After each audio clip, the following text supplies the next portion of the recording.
In this episode of the Orange Nerd Show, we're talking about a lot of these studios and their response to the fandom. We've seen it with She-Hulk. We've seen it recently with G4. There's Lucasfilm. There's a lot going on here with this dynamic. Dre and I, we're going to break it down, discuss it, give our opinions up next on this episode of the Orange Nerd Show.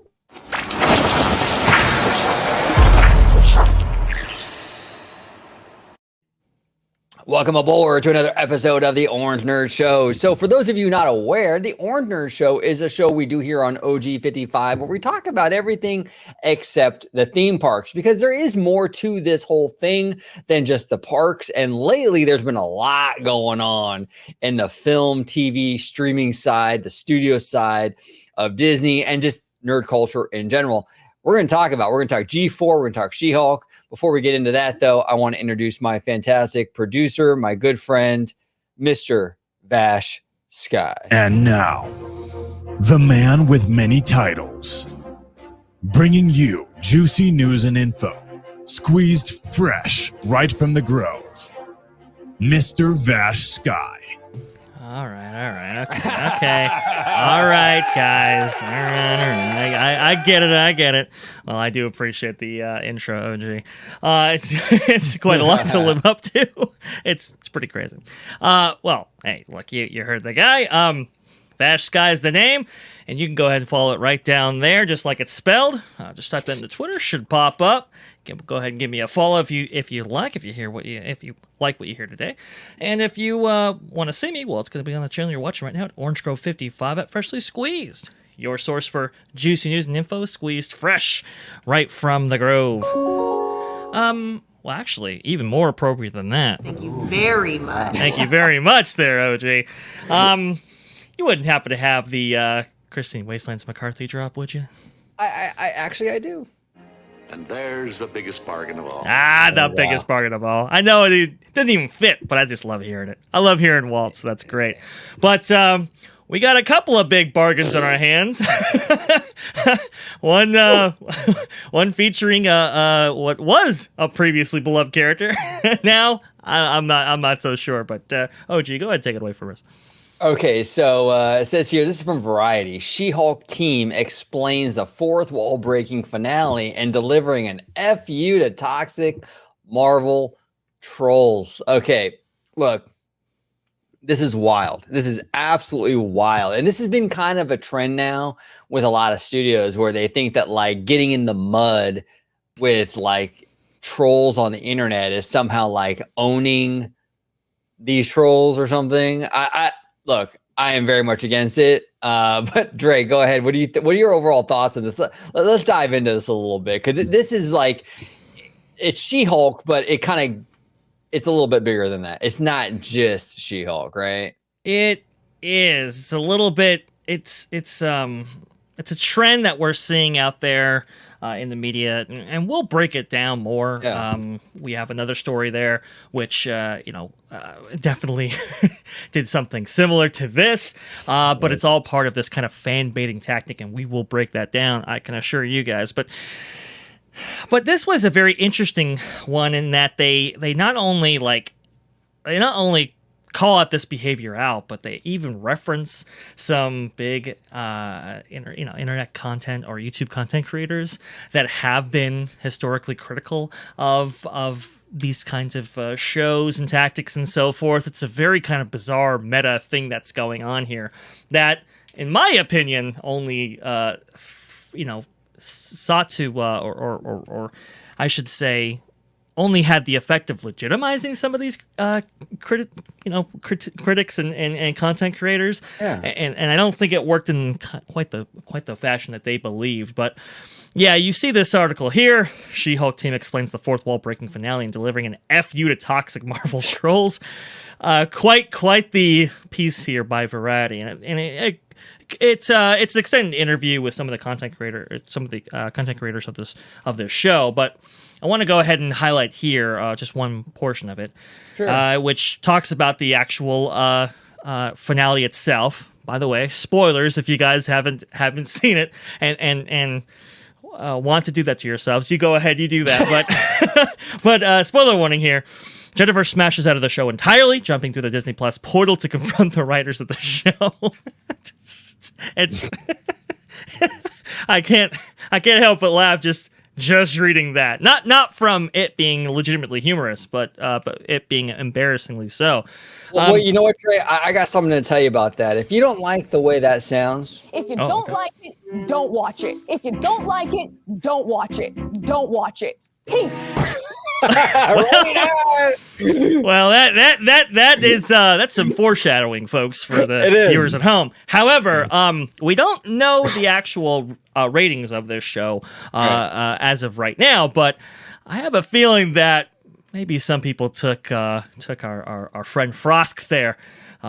Looks like it took her advice, but it goes on to say here.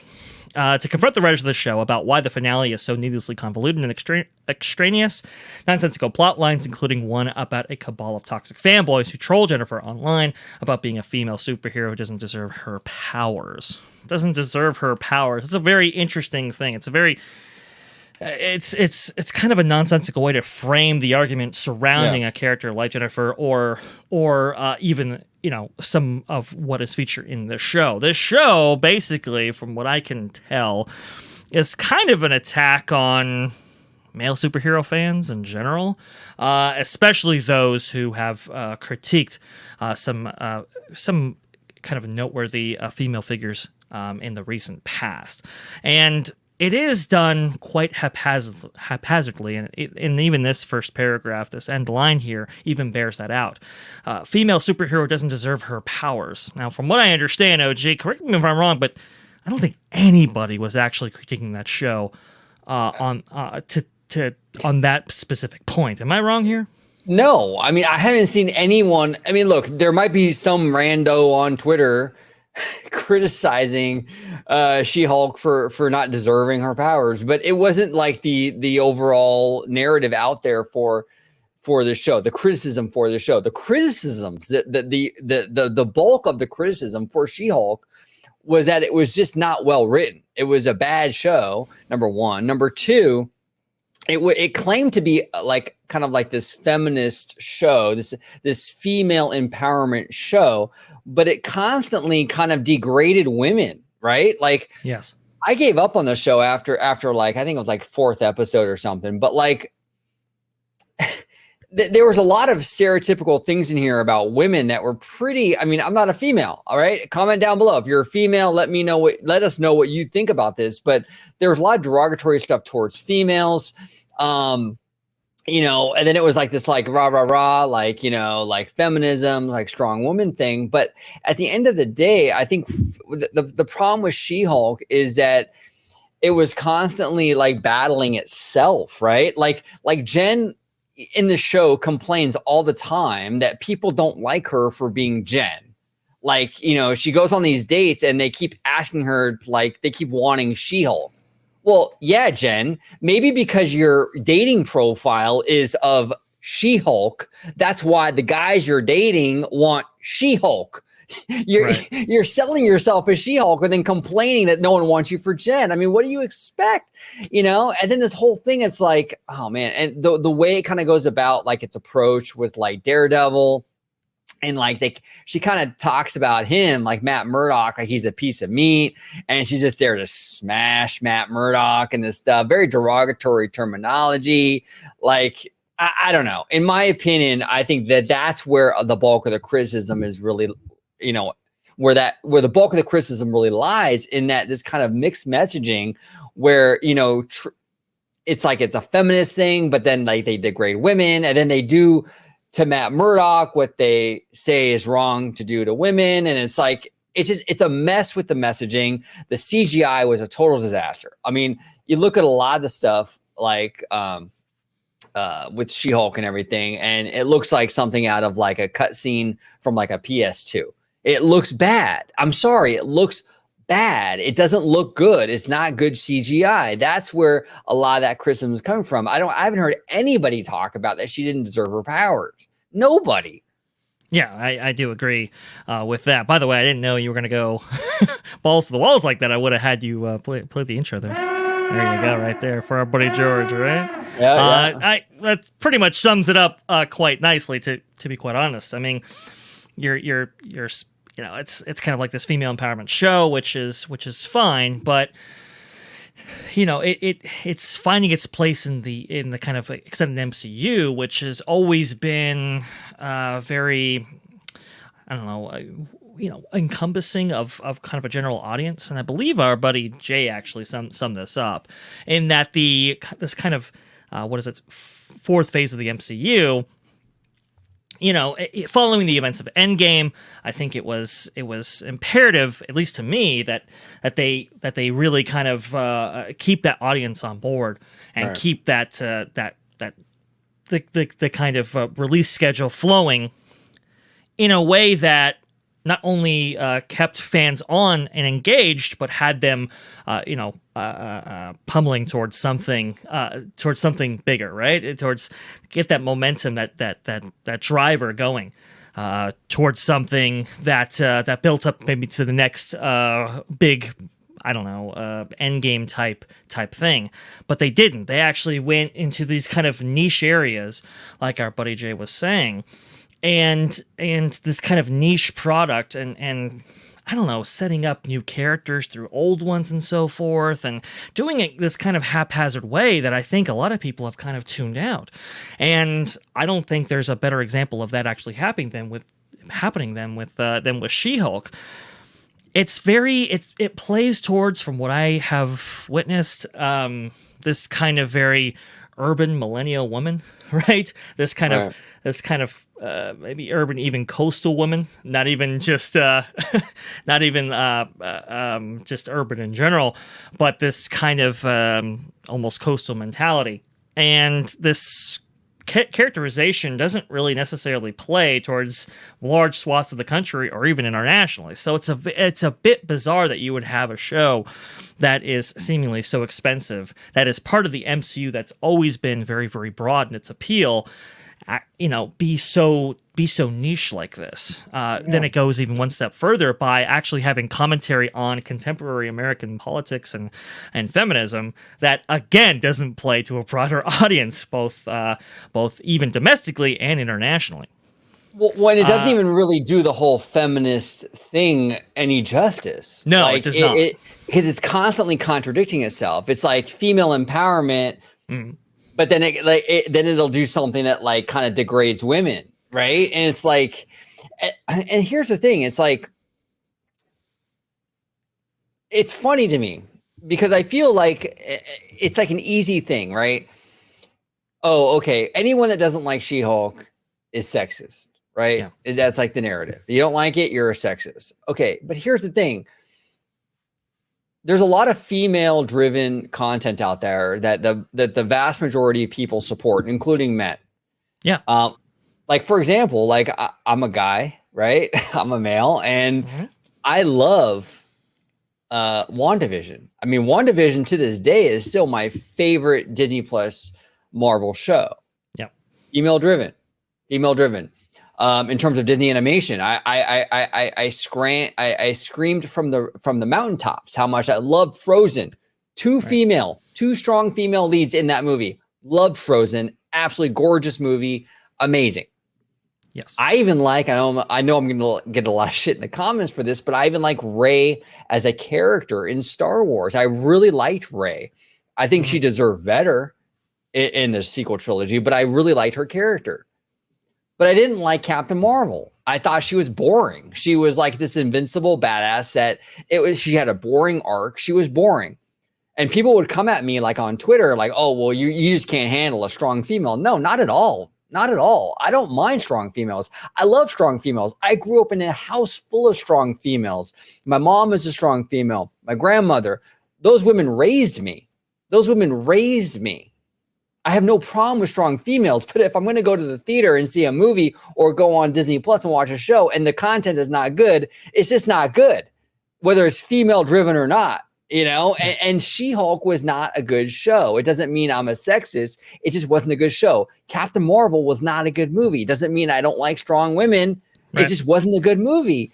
And that's the problem, I think, right now with this fandom it's this narrative that like you're automatically a sexist or whatever. You hate women just because you don't like certain content. And these studios know that and they hide behind that. So it's like, oh, well, you don't like She-Hulk. Oh, you're a sexist. No, that's not the case at all. Now, are there sexist people out there, misogynists?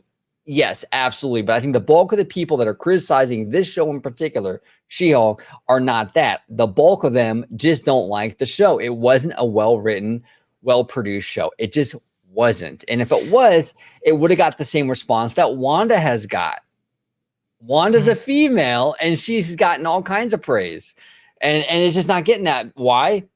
Well, the quality of the content speaks for itself. Well, I think there was a way to do this show, but I don't think these writers were necessarily up to the task of actually doing that in a very, let's say, well-executed and nuanced way. I think there was some commentary here that you could have included in any number of shows. I guess She-Hulk being that character, I guess, lends yourself to some of that. I don't think all of it, but they just did it in such a ham-fisted way. And if you could share my screen one more time, they did it for a particular reason. When asked, how did it feel to accurately predict what the trolls would actually be saying? I believe this is... I just want to go ahead and make sure who this is actually from. I thought this was from Jennifer Gao. Yes, it was. Okay, yeah, because her response is up here. Jennifer Gao says, our writer's room opened 3 years ago. The fact that we were able to predict what the reaction was going to be, what a lot of the trolling comments were going to be, really shows how very tired and unoriginal these trolls actually are. You didn't characterize their arguments before. I don't know if you necessarily characterized their arguments and respond to them accurately based on that false characterization, but we'll go on. That really tickled me because the little troll that lives inside of me really loves trolling the trolls. I mean, so it wasn't so that it wasn't so much that they were making a kind of distinct, poignant commentary in a very nuanced way. No, they were very overt about what they were actually saying and used the show to attack the trolls. It's almost like they baited them into it and then responded to a straw man or straw woman, I should say, version of their arguments. It's preposterous, and it's very reactionary, very emotionally driven. It's very arrogant, and I think a lot of that reverberated on the screen.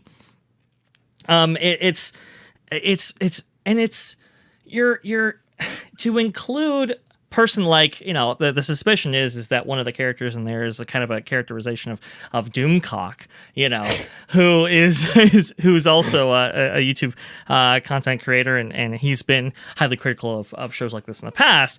Yeah.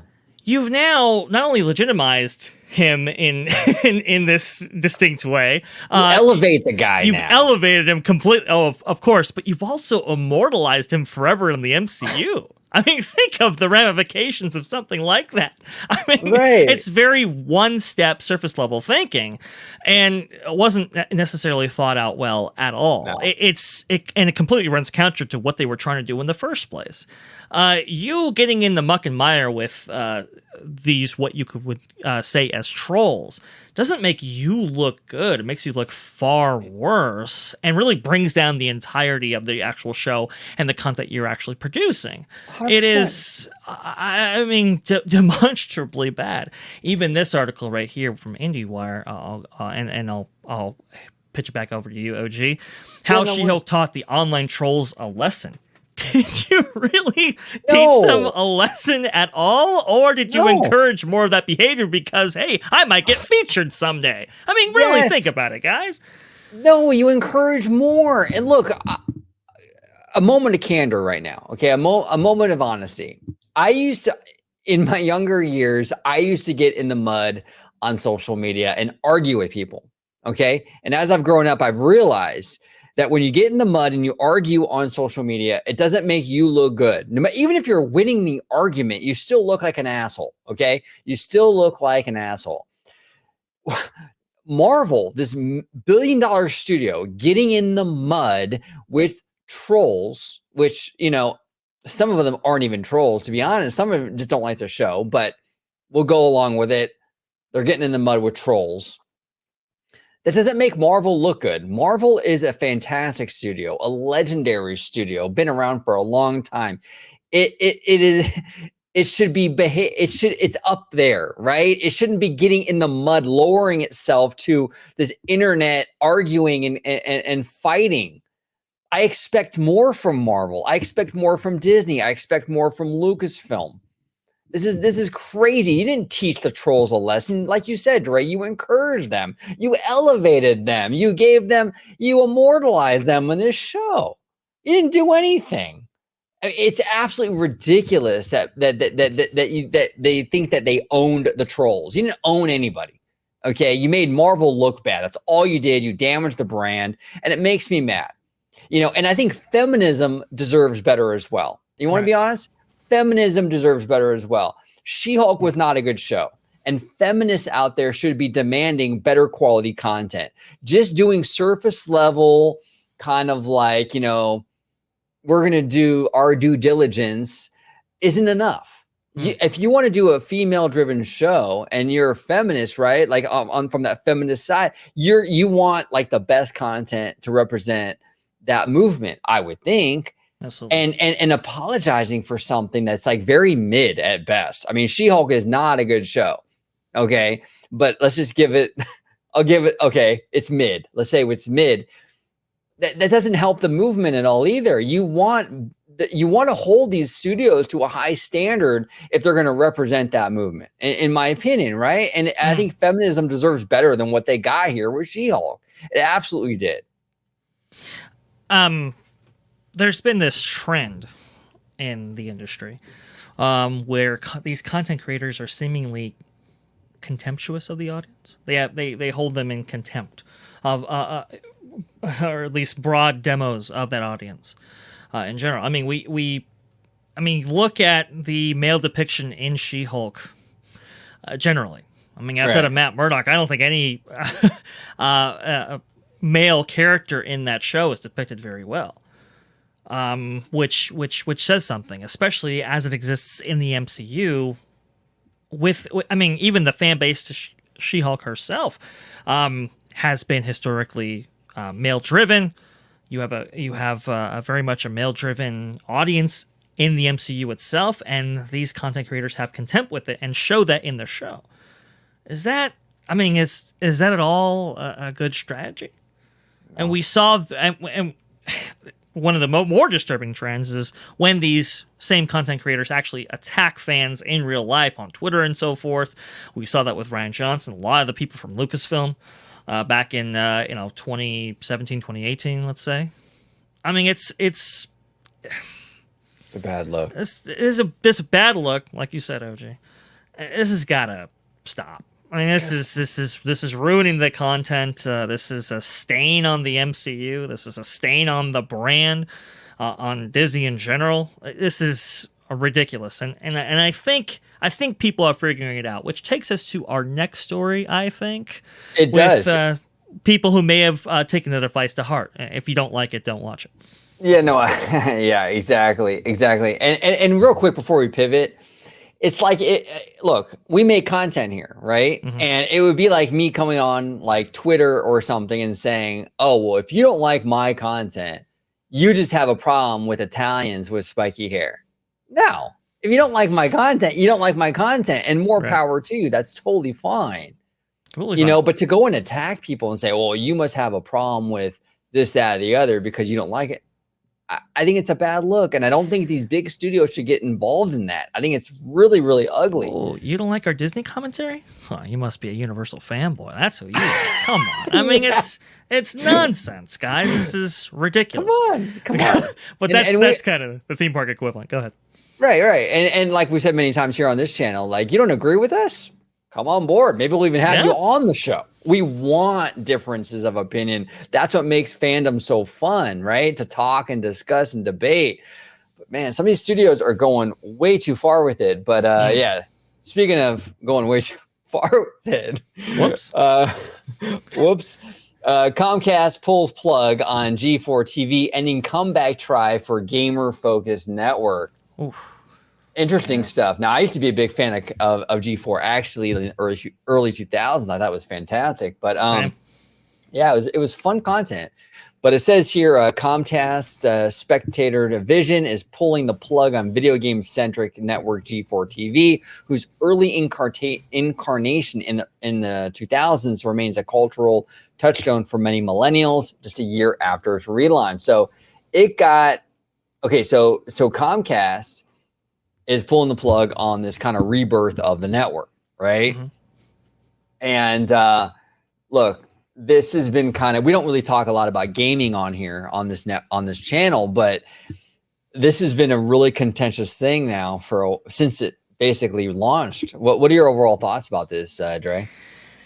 Well, it's interesting, it's another one of those, I think, fan baiting techniques, which I promise we will get into, because this will all start to make sense as to why some of these studios and some of these content creators are actually attacking fans in the first place, in order for them to stand out from the competition. But to get into this particular instance right here, apparently, I guess the woman's name is Frosk. Is that right? One of the hosts of this new version of G4 decided to take it upon herself and a couple of other, I guess, female producers, and put out this diatribe, seemingly attacking fans who criticized maybe her look, or what she was actually saying on the show. And apparently it did blow up. I mean, that's ironically, that's actually the first time I actually heard of this new version of G4. Right. So these things are done for a reason. They generate controversy, clicks, and really do make you stand out from the crowd, which, I mean, that was kind of the problem with a G4 comeback, is that when G4 was actually launched back in the 2000s, and its kind of subsidiaries, Attack of the Show and so forth, it did so in kind of or at a time when there wasn't any competition for them. It was kind of one of its first of its kind show to really focus on gaming culture and so forth. There wasn't too many outlets for that, for what what was demand for that kind of content. So now when you have this G4 actually come back in an era of Twitch gaming, of YouTube content creators specifically, very very let's say dedicated to this kind of content and production. I don't think it was destined to succeed in the way that the original G4 did, let's be honest. And then with that whole diatribe, yeah, it got eyeballs, but I mean, I know in my case it was like, oh, well, that's something I should avoid. That's kind of what it said to me. I mean, it was just, it was too much. It was kind of crazy, attacking the very people that you were attempting to kind of attract. In terms of your key audience there. So I'm not really sure what the kind of thinking there was. Again, these are short-term gains, everybody. Yeah, She-Hulk gains from doing like that. You get a lot of social media clicks and so forth, get a lot of controversy. In this same way, you get a lot of clicks and eyeballs directed towards your way as well. But again, those are very short-lived and end up doing far more damage to the brand than it was actually worth doing in the first place, in my opinion. Yeah, I mean, look, and she kind of goes on here. I'll play a little quick, little clip. Please do. If you don't like it, don't watch it. If you don't like it, don't watch it. Don't watch it. Peace. Basically, she was kind of ranting on the network that, like, she's not as, like, what did she say? Not as bangable as the former hosts and everything like that. Yeah, I believe that's a what is it? A dig at previous host Olivia Munn and some of these others who did some work on here, which is. Well, go ahead. Yeah, she was like, kind of, saying that, like, she doesn't have, like, the sex appeal. And, like, there's basically a bunch of, like, sexist dudes that are, like, criticizing the network. And if you don't like it, see you later. And here's the thing. Like, I've said it many times on this channel, like, when it comes to Disney and what have you, like, you should vote with your wallet. I mean, you absolutely should. If you don't like something, you should definitely not, like, partake in giving that thing money, right? Like, you should vote with your money. You work hard for your money, and you should definitely, like, be selective as to where what you spend your money on. I mean, correct. And she's not wrong necessarily, where like if you don't like the content, don't watch it, right? I mean, she's not necessarily wrong, but the way she goes about it is so like she attacks people like, well, if you don't like it, don't watch it. Peace. Like we don't want you here, basically, you know? Yeah. And that's bad for business. I mean, it's really, really bad for business. You do not want to do that. You want to say, look, if you don't want to watch our content, it's not for you. That's fine. But we really want you on board. We really want you to, you know, if you're always welcome back or whatever. And she just went like full attack mode, saying like, no, we don't even want you here, you know. And it's just, I don't know. It was really her little like rant really set the whole G4 thing into like a downhill like spiral. Like that's really what like the whole G4 comeback, to be honest, was like an uphill battle in the first place because like you said, Dre, you're competing with like these Twitch gamers and YouTube gamers and what have you. It's a different marketplace now in 2020, 2022 than it was in the early 2000s. You're already going up against all of that. And then to go and attack fans and basically give them the middle finger and say, we don't want you. Well, that like sealed the deal then. I mean, that really, so I really do put a lot of the blame, not all of it, to be fair to Frosk. I don't give all of the blame on her because I do think there was other elements involved with the G4 comeback that were going to be challenging. Right. But a huge portion of this network failing is because of her and those comments. Yeah. And it didn't play well. And it kind of all ties into like this and the She-Hulk thing. It's just these studios need to stop doing this. Stop doing this. It's not a good look. If you don't like something, you're not a sexist necessarily. If you don't like something, you're not a racist. They got to stop doing that. And it's cover really for bad content at the end of the day, in my opinion. Oh, it is. It is absolutely covered for bad content and shields them from any outsized criticism because it's like, oh, well, you know, you don't want to be considered one of them, do you? Right. You know, it's one of those things, right? And it's so bizarre. And this whole Frosk thing was very bizarre. I mean, look, I don't necessarily think that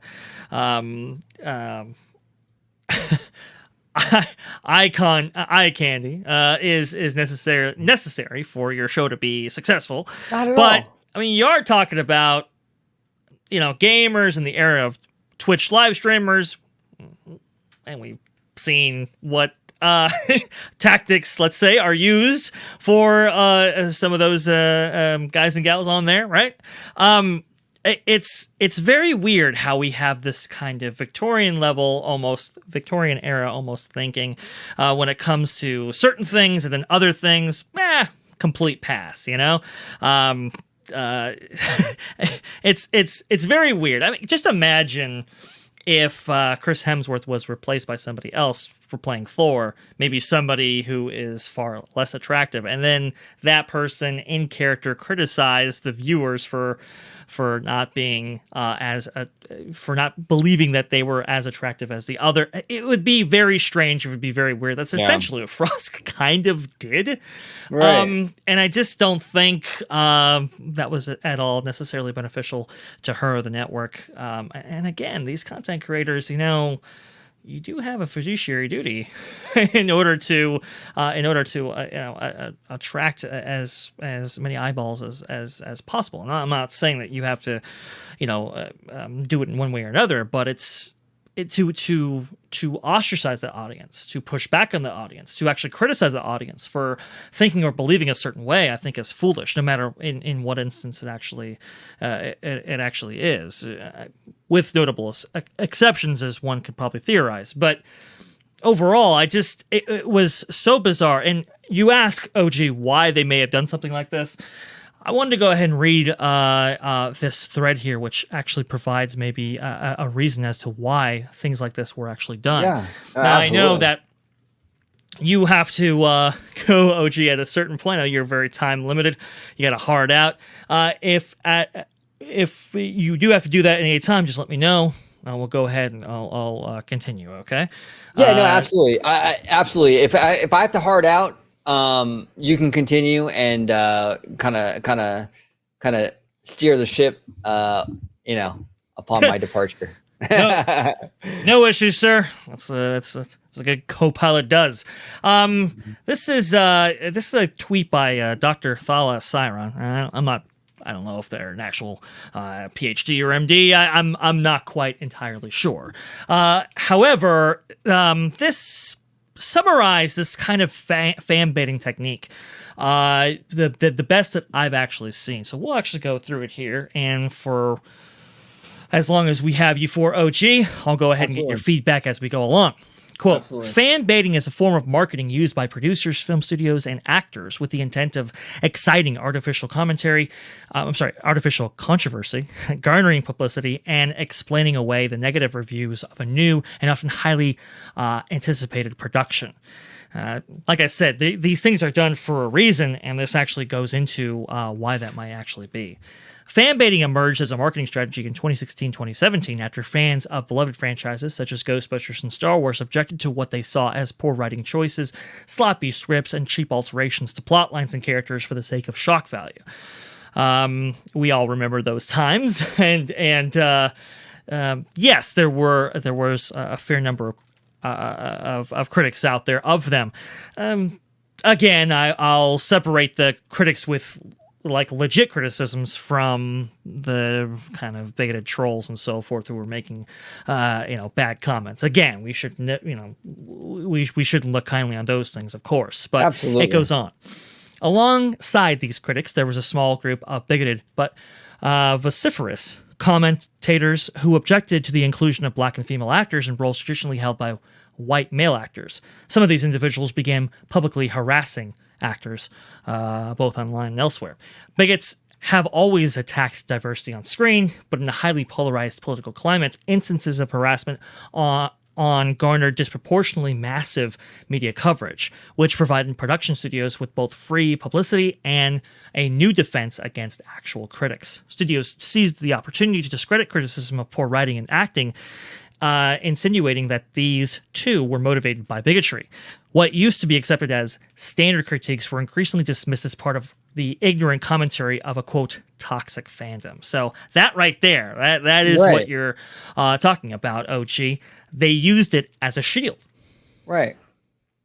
It goes on. Soon it became standard practice before release to issue announcements specifying diverse casting choices, coupled with preemptive declarations of solidarity with the cast, whom they now counted on to receive disparaging and harassing comments. Actors who are women and or black, indigenous people of color became props and shields for craven corporate laziness and opportunism.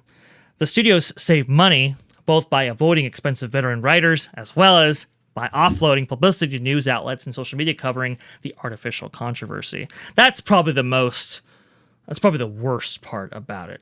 Not only hiring no name or cheap writers, but using these groups as a shield, using these Right. as props. That is probably the most depraved part of this all, and the kind of the hidden underbelly to all of this. 100%. 100%. Quote, Yeah, go ahead. Oh, go ahead. I'm sorry. Go ahead.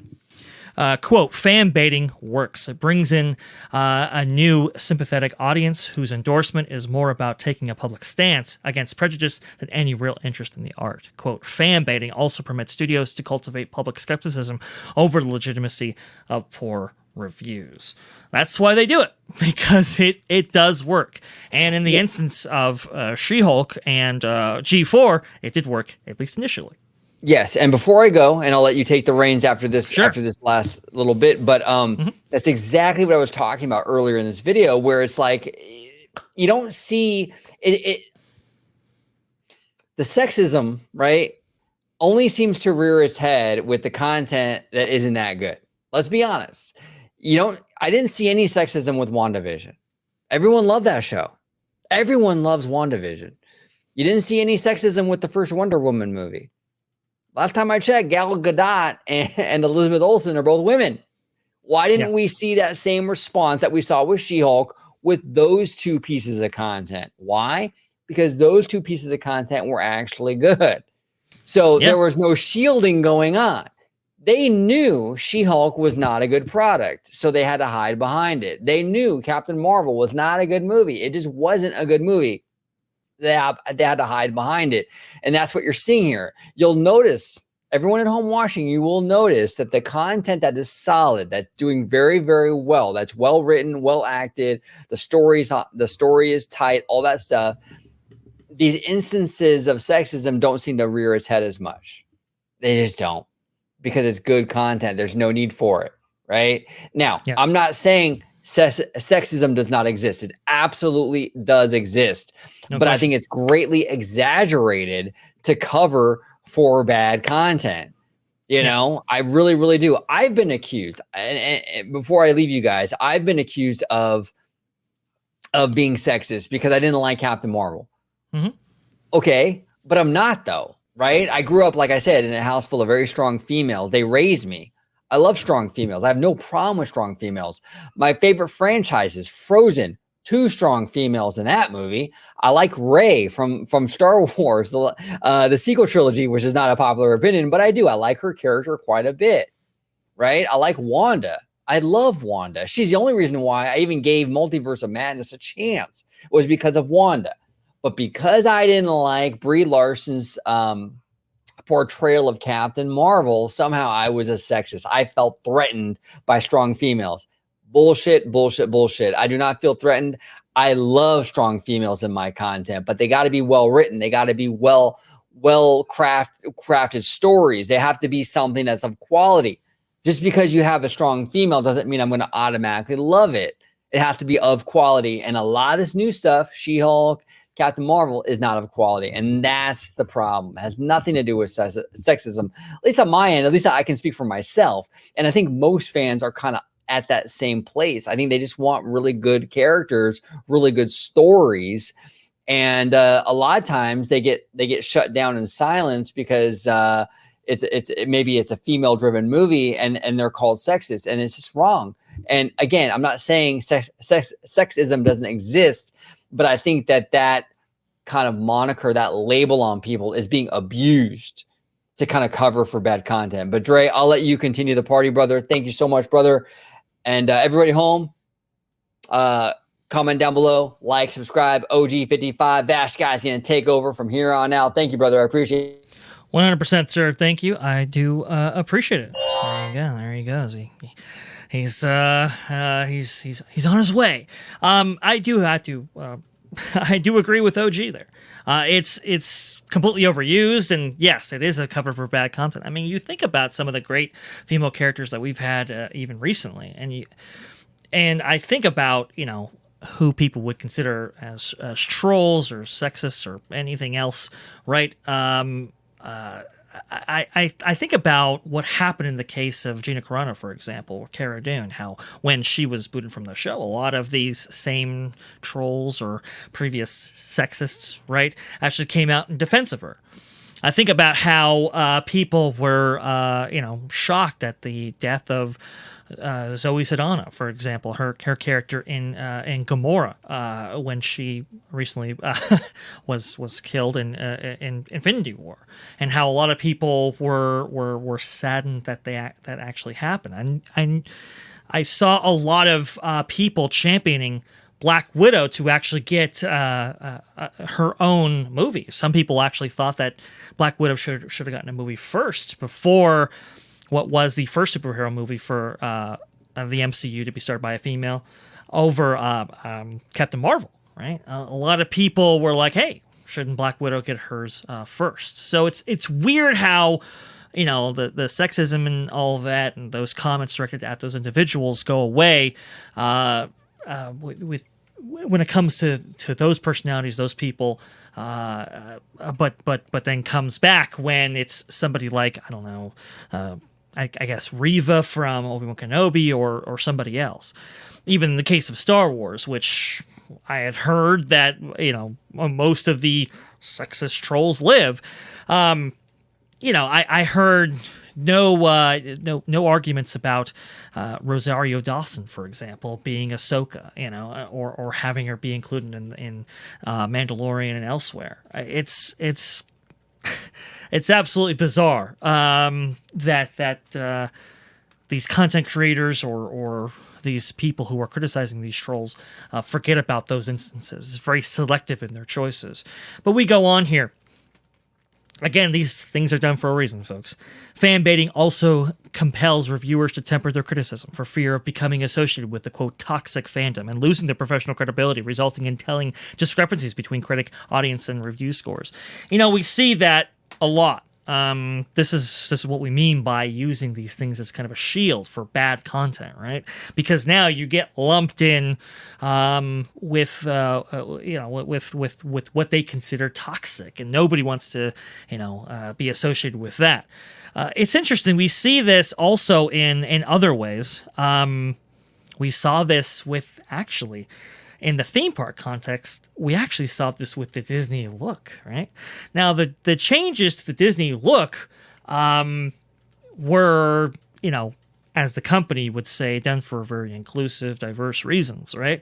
And some of those legitimately, I think, are sound. But many of them, I don't know. You could argue what reasons they were actually doing that for. Now, in my instance, I was saying, they're doing this because they know the labor market will be very tight once the parks actually reopen, Disneyland specifically, and that they have to expand their labor pool. So, what better way to do that than by seemingly altering your standards in order to provide you a bigger pool in which to actually gain cast members from, and that's kind of what has happened. So this pretext or this this false reasoning that they gave was complete nonsense.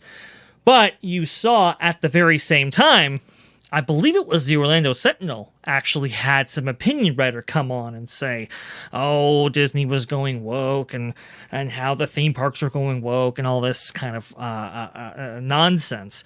Really is what it came out being. Again, I'm not entirely unsympathetic to the arguments, but it was done in such a flimsy way. It was almost done seemingly on purpose. And when that article came out, people, descended in mass on this guy and criticized him heavily, which I don't disagree with. Some of those were legitimate criticisms, to be sure, but it was almost like it was put out on purpose in order to signal to the world, hey, if you have problems with the direction that the company is moving forward in when it comes to their theme park product and so forth, well, you're going to be associated with this guy and anybody else who would dare speak up about any of this. And it's a cover. It's a cover for these kind of decisions. And again, that decision was as much as as much, and what I would say as more of.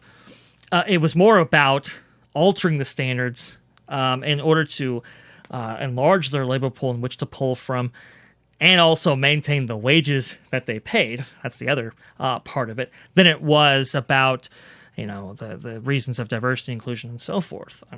Like I said, some of those are legit, but a lot of it was not. And as you see right here, that was the reasons that they cited were done for a specific reason. Goes on, the true nature of, quote, fan baiting is never so clear as when a script is well crafted and audience reviews are accordingly positive, exposing the announcements, declarations of solidarity, and grooming of skepticism from what they really are, cynical corporate marketing tactics. Put another way, media corporations have found a way to monetize the racism that they set their actors up to receive. That's the dirty underside of this, that these content creators would go out of their way in order to seemingly defend their actors of color and so forth, but in actuality, they're putting them out there for the slaughter. And we've seen how that can affect some of these actors. I think John Boyega, is the actor that comes to mind, and how you're putting them through this kind of undue ridicule for what exactly? Again, this fan baiting, it's definitely this kind of two-way street or double-edged sword or whatever analogy you want to put on it. Amazon knows exactly what it's doing. This is talking about Amazon's Lord of the Rings Rings of Power series. Amazon knows exactly what it's doing. One of the first images released was Deeza on cue. A couple of bigots said the predictable, allowing a giddy Amazon to release its pre-prepared scripted statement announcing the quote pushback. It's the new business model. Again, the Lord of the Rings people. I mean, the Tolkien fans. They're pretty dedicated, and Tolkien included in his works descriptions of his characters or his various different peoples like elves and so forth for a reason in his view. So when those things were actually changed, people felt strongly about those changes, and thus they are characterized as something else entirely in most cases. Fan baiting isn't, quote, black people getting cast. Rather, it's corporations banking on black people getting harassed to inflate publicity. Hence, diversity casting is in part motivated by the hope that the corporation can maximize harassment and, consequently, money.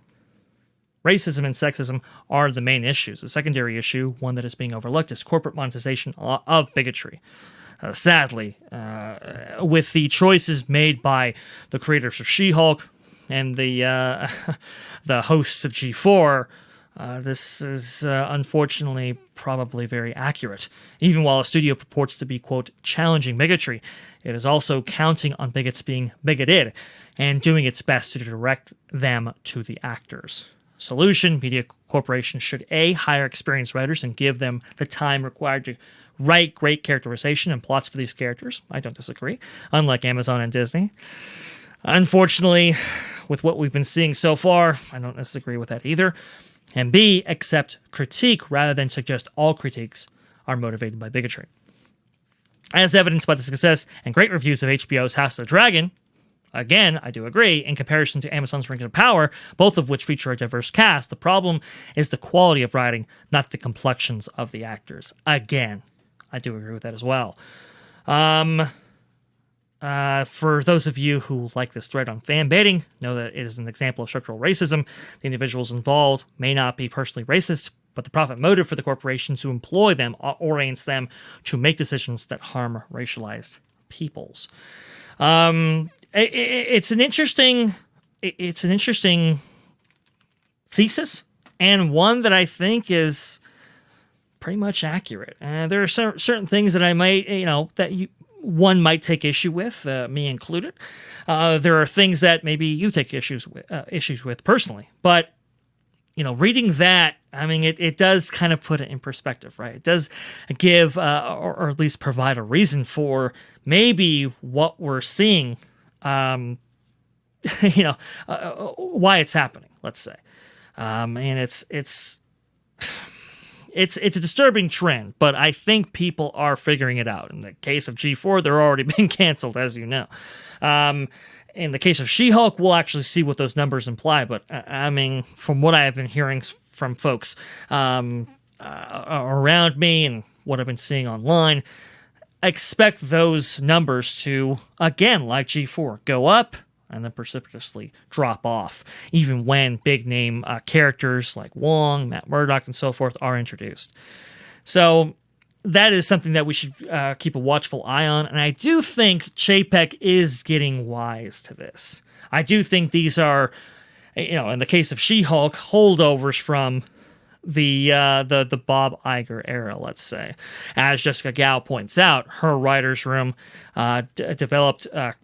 was beginning to develop concepts for She-Hulk as early as 3 years ago. Well, Bob Iger is in the CEO position at that time, and at a time when production on She-Hulk probably got really going. Guess who was head of creative? Well, it was Bob Iger himself. I think Chapek is much more wise to this. I think he understands the long-term implications, the long-term brand damage associated with fan baiting and some of these other tactics that are used by some of these content creators. And I think he's looking to put a stop to that specifically. Again, we'll see how much he plans on monitoring the company, but I do think moderation is coming. And for fans of this content who just want to see good content, honestly, it's not really about who plays what, or what plots or messaging is included. I mean, some of that obviously is part of it, but most of all, we just want the best content, and we just want our characters depicted in the best way possible. That's really it. Whether it's the Marvel MCU or Star Wars or any other big IP or franchise, Disney created 4-quadrant content for a reason. And I think a lot of us just want Disney in general to get back to that. And when it comes to any of these shows, I think they want these shows to be as inclusive as possible and less exclusivity, let's say. It doesn't, work in the long run to ostracize fans and to endlessly criticize them or strawman their arguments or whatever, to get mired in the muck and mire with them. Again, I don't think it certainly doesn't forward your content for the long run, and in effect, it damages the brand's reputation, maybe even personal reputations and so forth. It's not a good look, and I do think there is a change, a big change coming. You can't look at content like, I don't know, Top Gun Maverick and House of the Dragon and not think, maybe we're doing something wrong here, as compared to some of the failures and foibles of content that actually utilizes this fan baiting technique. You can't keep looking at this and saying this is a good direction to go into. Look at how much money we're losing. That doesn't happen. I think they are reevaluating this. I think JPEG specifically wants to reevaluate this for the company. All of its divisions going forward. So that's going to be an interesting story to watch. There are changes happening right now from what we understand. There are big hires, big actors that are signing on to Marvel MCU works going forward. Harrison Ford as Red Skull, for example. We just heard about Deadpool 3 and Hugh Jackman coming back as Wolverine for that production. So there are a lot of changes taking place there. There is rumor and speculation that Kathleen Kennedy, let's say her Indiana Jones 5 might be the swan song for her time at Lucasfilm. So again, this is a story to watch for sure. In the case of She-Hulk and G4, it didn't quite, I don't think, worked so well for them. And I think they are presenting poignant examples as to what maybe not to do. So it's going to be an interesting story for sure.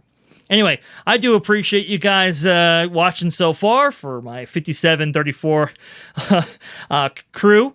Thank you. Seriously, thank you all for watching. And a big thank you to OG for giving me a little time here to flesh out some of this stuff, because I do think it's important to talk about, and my very best to him for allowing me to do that. Anyway, if you liked what you saw here, well, I'm Vash Guy. You can go ahead and find me at that name right down there. Just go ahead and type in into Twitter, and it should pop up. Some interesting convos for sure that are going on right there. So I do appreciate you guys taking the time and tweeting out. And like we said before, a lot of the content that we talk about online or conversations that we have, a lot of times that makes it into videos itself, whether it be Q&A or otherwise. So keep those comments flowing, as you know. Oh, that reminds me too, if you would be so kind, you might want to go ahead and subscribe down below. Hit that subscribe button, hit that upvote button. It does help us out immensely. Comment if you think we're